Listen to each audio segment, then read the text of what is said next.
Sexta-feira, 22 de julho, o Bahia Record começa agora. Veja os destaques da edição de hoje. 20 pessoas são presas na capital e no interior em operação contra crimes ambientais. Entre os acusados, políticos, ex-funcionários públicos e empresários. Polícia Militar cumpre mandados de prisão em um dos bairros mais violentos de Salvador. Justiça ouve testemunhas de defesa e acusação do caso de uma menina de 10 anos, jogada por um homem contra um ônibus no ano passado. Não pode nem deve ficar impune. Se esse homem ser solto, a justiça é fraca. Mas eu digo uma coisa, mas de Deus não é não. Se o dia ele for solto, mas a de Deus não vai ser não. Empresário da banda de forró Estaca Zero fala sobre o baterista Paulo Perrone, que continua em estado grave no HGE. Estamos todos esperançosos, né? Os médicos demonstram, assim, muita esperança, né? De que vai dar certo, e a gente está torcendo muito por isso, a gente pede aos fãs que orem, que rezem por ele, entendeu? E ainda o futebol. Vitória conta com o retorno de jogadores importantes para tentar vencer a Portuguesa amanhã aqui em Salvador. Temos que se esforçar mais e dentro de campo agora correr o dobro, que a gente não correu lá em Goiânia, e tentar reverter esse resultado. Agora no Bahia Record.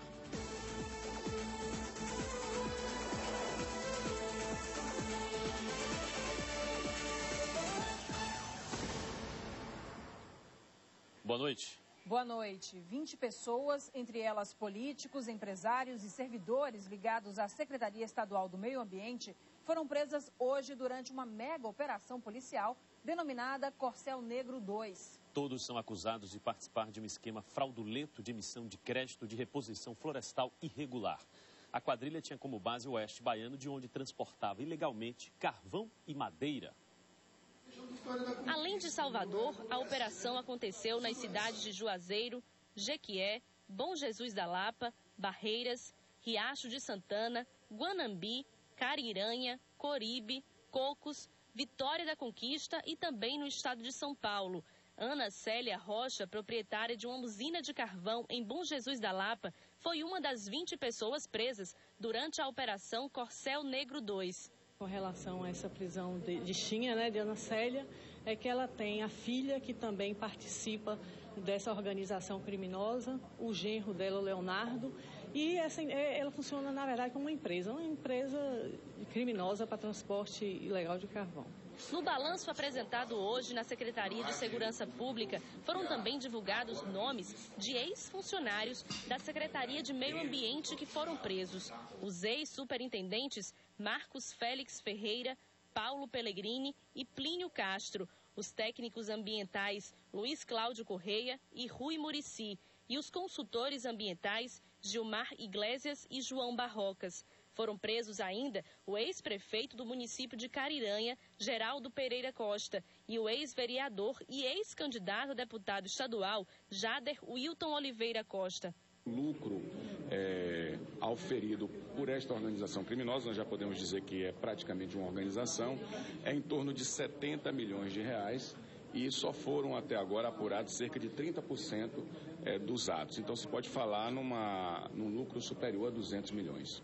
De acordo com a Secretaria Estadual do Meio Ambiente, a ação fraudulenta vinha deixando um saldo de mais de 50 mil hectares desmatados por ano na Bahia, o equivalente a 50 mil campos de futebol.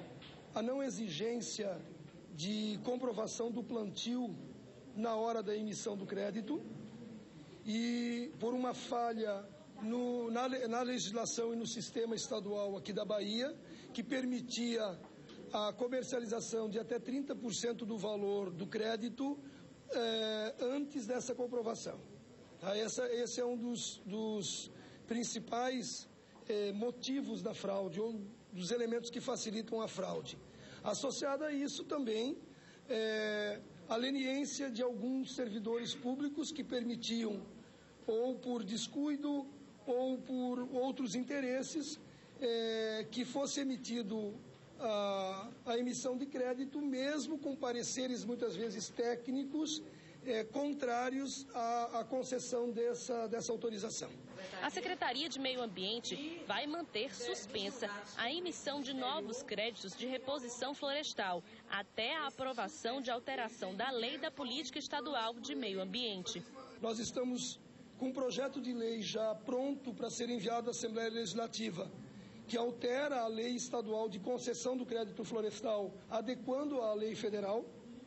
Nós estamos aperfeiçoando os sistemas de controle com aumento da capacidade de fiscalização, aumento do nosso contingente de profissionais.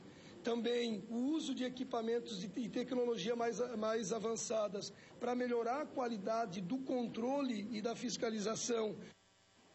Pois é, né, Juca? Acontece muito isso no Brasil. Interesses financeiros acima da ética profissional. Pessoas que trabalham na Secretaria Estadual do Meio Ambiente, que deveriam estar preservando o nosso patrimônio ambiental, na verdade, estão permitindo o desmatamento, né? Mais de 50 mil hectares desmatados aqui na Bahia. Um absurdo. Pois é, e mais do que isso, Carol, mais do que o lucro que eles tiveram, é uma agressão à natureza, né? Uma agressão ao nosso meio ambiente. É verdade.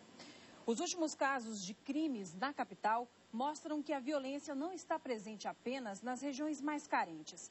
Moradores de bairros nobres, como Pituba, Itaigara, Caminho das Árvores e Cidade Jardim, estão assustados com a onda de assaltos. Hoje a repórter Luana Brito esteve no local onde, na tarde de ontem, uma mulher sofreu um sequestro relâmpago. Os bandidos foram tão ousados que depois fizeram mais uma vítima. O medo é um sentimento comum entre os moradores da região do fim de linha da Pituba. Quem faz Cooper, aqui na Praça Ana Lúcia Magalhães, afirma que os bandidos agem livremente, a qualquer hora do dia. De manhã cedo, às vezes, assaltam.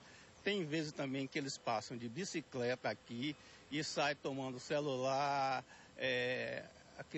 o fone das pessoas, tudo mais. Então, não tem um horário assim definitivo, tá entendendo?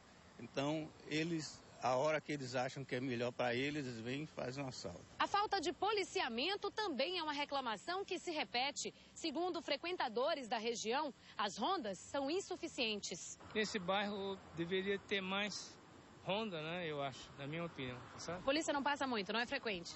Não passa muito. Não passa muito. E os fatos ocorridos ontem deixam ainda mais evidente a vulnerabilidade de alguns bairros considerados nobres da cidade. Aqui no Itaigara, uma senhora de 59 anos foi sequestrada quando chegava para um salão de beleza no final da manhã. Ela foi levada pelos bandidos até um banco e obrigada a sacar R$1.000. Os sequestradores a deixaram no bairro do Cidade Jardim e lá mesmo fizeram uma segunda vítima. A jovem de 23 anos também foi surpreendida no próprio carro e obrigada a sacar R$800 no banco. Os assaltantes ainda levaram objetos de valor, como joias e celulares. A polícia chegou a perseguir os 3 bandidos. 2 homens conseguiram fugir e uma mulher foi presa. Aline Santos foi levada para a Delegacia de Furtos e Roubos de Veículos, onde foi registrado o flagrante. Como a unidade não tem carceragem, ela está detida em outra delegacia em Brotas. Os crimes chocam ainda mais a população, mas infelizmente já são considerados normais por muita gente. Isso é recorrente, todos os dias acontece isso aqui na região. Não é novidade nenhuma mais. Tu me entende? Quer dizer, a qualquer momento, semana passada, descendo aqui o rapaz saindo aqui do prédio, 3 horas da tarde, pararam 2 motoqueiros, pegaram, meteram uma arma na cabeça do rapaz, levaram a carteira, levaram o dinheiro, quer dizer, e nada é feito. Foi realizada hoje a primeira audiência do caso Andresa, no Fórum Rui Barbosa, em Salvador. A menina de apenas 10 anos foi jogada na frente de um ônibus em movimento pelo namorado da prima dela. O crime aconteceu em novembro do ano passado. Agora, a promotoria pede que o acusado seja indiciado por homicídio duplamente qualificado. Das 14 testemunhas intimadas para a audiência, 6 da acusação e 8 da defesa, apenas 3 compareceram ao Fórum Rui Barbosa, em Salvador. O depoimento da mãe de Andresa Praxedes foi bastante emotivo.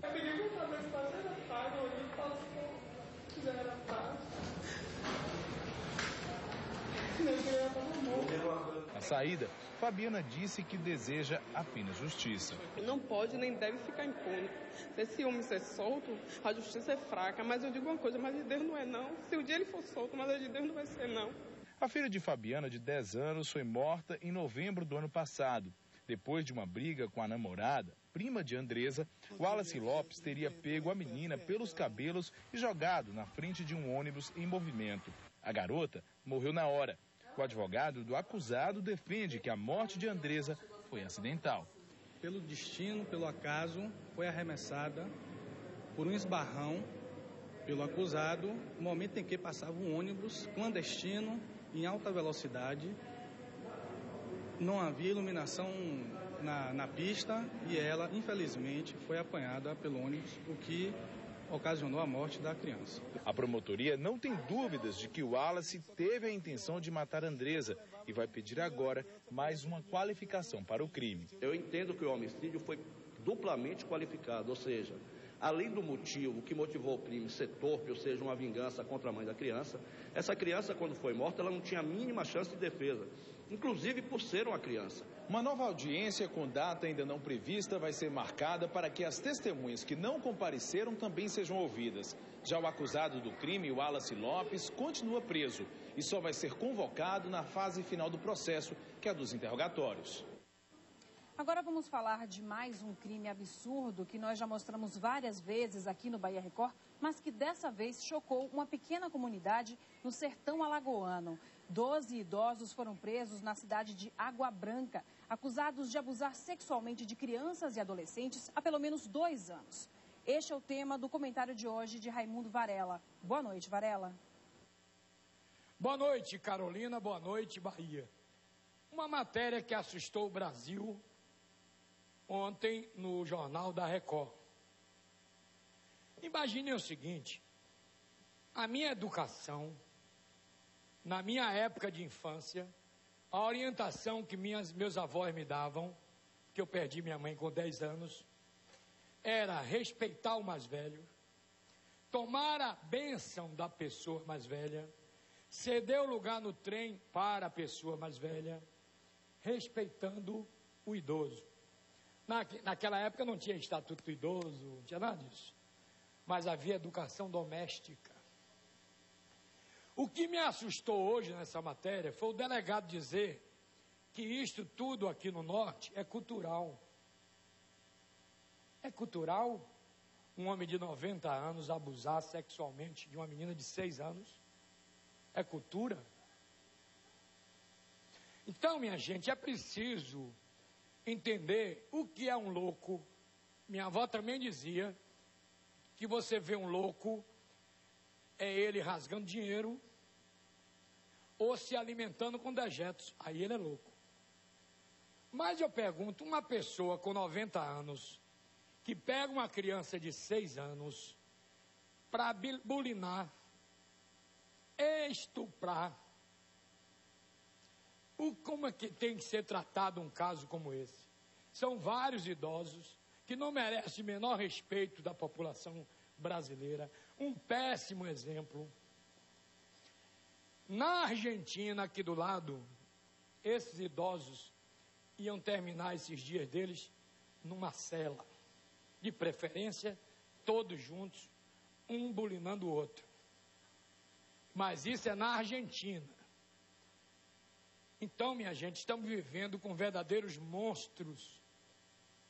Eu vi na fazenda de Cândido Braga um cavalo rejeitar uma filha dele na hora do cruzamento. Mas o ser humano é esse bicho que vocês acabaram de ver aí. Juca Badaró. Daqui a pouco as notícias do futebol com análise ao vivo do comentarista Silvio Mendes. E ainda, a polícia faz operação em um dos bairros mais violentos da capital.